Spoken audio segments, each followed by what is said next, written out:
Captain, ఇప్పుడు మీ sharing gun ఇంతకుముందు మీ దగ్గర ఉన్న షేరింగ్ గన్ కాదు కదా? కాదు.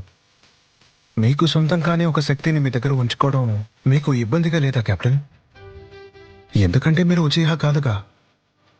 కానీ మీరు షేరింగ్ గన్ ఉపయోగిస్తున్నారంటే ఒక విధంగా మీరు కూడా ఉచిహా కిందే లెక్క. ఇంతకీ మీరు ఏంటనేది నాతో చెప్పగలరా? నేను దాని గురించి ఎప్పుడూ ఆలోచించలేదు. నిజానికి నా స్నేహితుడే ఆ షెరింగ్ గన్ని నాకు ఇచ్చాడు. ఏనాటికి నేను నా స్నేహితుడు చనిపోవడానికి అంగీకరించను.